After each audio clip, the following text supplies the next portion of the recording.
warahmatullahi wabarakatuh. Perkenalkan, nama saya Nolawati, nomor BP 1904056. Pada video kali ini saya akan membahas morfologi salah satu dari tumbuhan yang pada bagian daunnya. Tetapi sebelum itu kita harus mengenal terlebih dahulu ya, apa itu daun. Daun adalah salah satu organ tumbuhan yang berasal dari ranting. Dia biasanya berwarna hijau karena memiliki klorofil, dan klorofil inilah yang berfungsi untuk menangkap sinar matahari sebagai proses fotosintesis. Kali ini saya akan membahas satu jenis daun, di mana daun ini sangat terkenal di kalangan masyarakat Minangkabau, apalagi pada saat upacara adatnya seperti yang dikenal dengan manyirah. Pasti sudah ada yang tahu kan apa tanaman ini? Ya benar, ini adalah tumbuhan daun sirih atau Piper beetle. Tumbuhan Piper beetle ini atau yang kita kenal dengan daun sirih, dia merupakan tanaman asli dari Indonesia. Masyarakat Indonesia biasanya menggunakan ini sebagai tanaman obat atau fitofarmaka.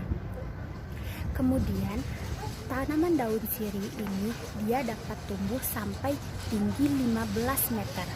Bentuk batangnya yang bulat dan berwarna coklat kehijauan serta berruas-ruas, dan tempat tumbuhnya akar. Bentuk daunnya seperti jantung ini, pada ujungnya runcing. Kemudian apabila daunnya kita remas akan mengeluarkan aroma yang sedap. Nah, tadi kita sudah mengenalkan bagaimana bentuk dari daun sirih dan dari mana asalnya. Setelah itu kita akan mengenal taksonomi dari daun sirih ini ya. Taksonomi dari daun sirih ini dia merupakan keluarga dari Plantae.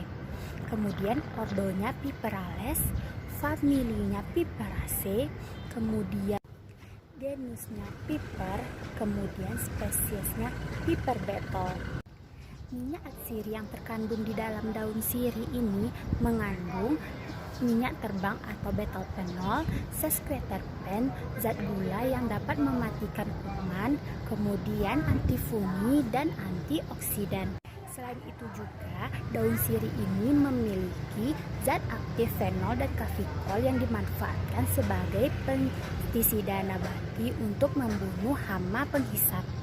Daun sirih ini juga dipercaya dapat mengobati sariawan, bronkitis, asma, bau mulut, bau badan, gusi, sariawan, kemudian menghentikan darah, dan masih banyak lagi manfaat dari daun sirih ini. Nah, setelah kita mengenal bagaimana bentuk daun sirih, asal dari daun sirih, kemudian taksonominya, manfaat-manfaat daun sirih, saya akan memberikan tips-tips bagaimana cara pengolahan daun sirih ini yang baik untuk pengobatan kita. Tips yang pertama, untuk menghentikan darah atau mimisan. Kita ambil daun sirih ini, lalu kita gulung-gulung seperti ini ya. Lalu kita buka atau kita patahkan seperti ini ya. Kemudian kita masukkan ke lubang hidung yang mengeluarkan darah. Insya Allah darah yang keluar tadi akan segera berhenti. Tips yang kedua, kita ambil 5 lembar daun sirih dan kita rebus dengan 2 gelas air sampai mendidih, lalu kita saring dan kita minum air rebusan tadi. Insya Allah itu akan menghilangkan bau badan dan bau mulut kita. Nah, itulah penjelasan saya tentang daun sirih atau Piper beetle. Lalu saya akan menjawab pertanyaan dari buku panduan botani farmasi ini dari pertanyaan-pertanyaan di dalamnya. Pertanyaan pertama, jelaskanlah perbedaan daun tunggal dan daun majemuk.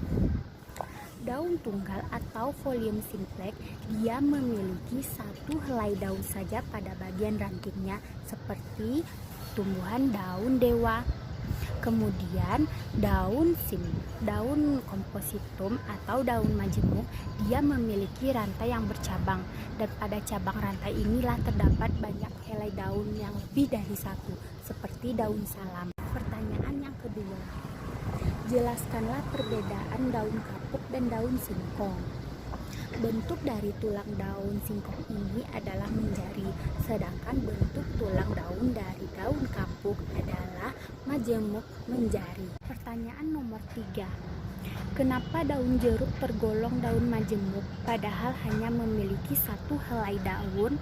Karena daun jeruk ini memiliki satu helai anak daun yang mana pada pangkal tangkainya bersendi terhadap aksis pokoknya. Daun ini yang disebut dengan daun menyirip beranak berdaun satu. Pertanyaan nomor 5. Jelaskanlah yang dimaksud dengan pulvinus. Pulvinus ini adalah penebalan mirip sendi di pangkal daun tanaman atau selebaran yang memfasilitasi gerak pertumbuhan independen. Organ penggerak khusus yang berada di tulang daun.